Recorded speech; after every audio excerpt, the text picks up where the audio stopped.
Hi friends, இன்றைக்கி beetroot முட்டை பொரியல் எப்படி பண்ணுறது அப்படின்றத பார்க்க போகிறோம். இது ரொம்ப நல்லாயிருக்கும் இந்த டிஷ்ஷு. இது சாப்பாட்டுக்கு சைட் டிஷ்ஷாகவும் சாப்பிட்டுக்கலாம், இல்லைன்னா இதிலே சாதம் போட்டு பிசைஞ்சு சாப்பிட்டாலும் சூப்பராக இருக்கும். பசங்களுக்கெலாம் குழந்தைங்களுக்குலாம் ரொம்ப பிடிச்ச சாப்பாடாக இருக்கும் அது. இதை எப்படி பண்ணுறது, இதுக்கு என்னென்ன தேவையான பொருட்கள் அப்படின்றத பார்ப்போம். ஃபஸ்ட்டு இதுக்கு ஒரு பீட்ரூட் நல்லா சீச்சு கேரட் திருகிறதுனால திருகி வச்சுட்டேன். அதுக்கப்புறம் என்னென்னா சின்ன வெங்காயம் கொஞ்சம், கருவேப்பிலை, இஞ்சி பூண்டு பேஸ்ட்டு, அப்புறம் 2 வரமிளகா காரத்துக்கு ஏற்றப்பல மாற்றிக்கலாம். அப்புறம் மிளகு சீரகம் நுணுக்கி வச்சுருக்கேன், கொத்தமல்லி தழை, அப்புறம் ஒரே ஒரு முட்டை, அவ்வளோதான்.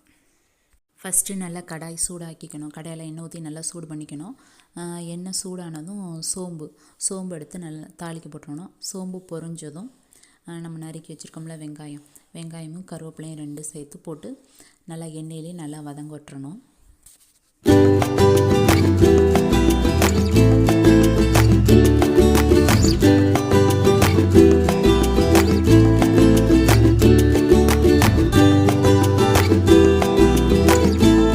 அடுத்து வரமிளகா எடுத்து வச்சுருக்கோம்ல அதோட போட்டு வதக்கிடலாம். வரமிளகா போட்டுக்கலாம். உங்களுக்கு காரமாக வேணும்னா பச்சை மிளகா கூட போட்டு நல்லா வதக்கிக்கலாம்.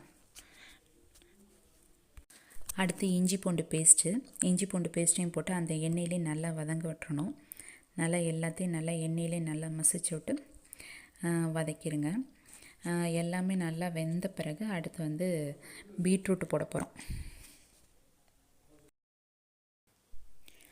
பீட்ரூட் போட்டு நல்லா வதக்கி விட்டுறலாம். நம்ம நார்மலாக பீட்ரூட் பொரியல் எப்படி பண்ணுவோமோ அதே மாதிரி நல்லா பீட்ரூட்டை நல்லா வதக்கி விட்டு நல்லா வேக வச்சிடணும். நல்லா வதக்கி மூடி வேக வச்சிடணும்.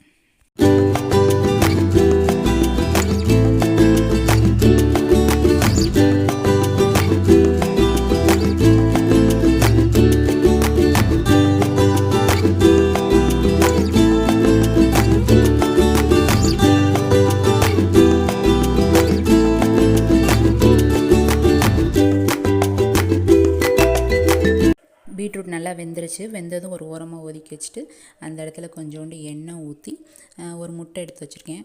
நீங்கள் 2 கூட போட்டுக்கலாம். நான் 1 போதும் அப்படின்றதுனால ஒரு முட்டை மட்டும் உடச்சி ஊற்றி நல்லா கலக்கிட்டு பீட்ரூட்டோட நல்லா மிக்ஸ் பண்ணி விட்டுறணும்.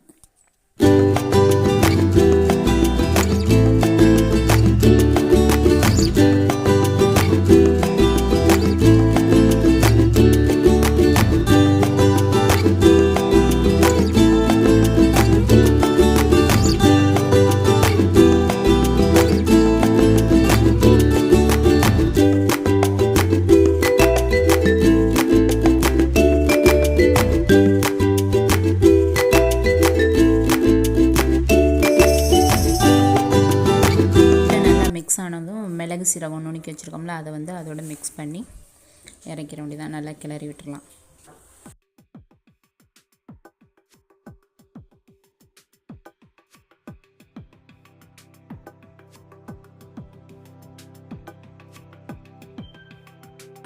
லாஸ்ட்டாக கொத்தமல்லி தழை போட்டு இறக்கிடலாம்.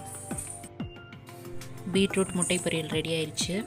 இதை சாதத்தில் பிசைஞ்சு குழந்தைங்கள்லாம் கொடுத்தீங்கன்னா ரொம்ப விரும்பி சாப்பிடுவாங்க. ட்ரை பண்ணி பாருங்கள். தேங்க்யூ.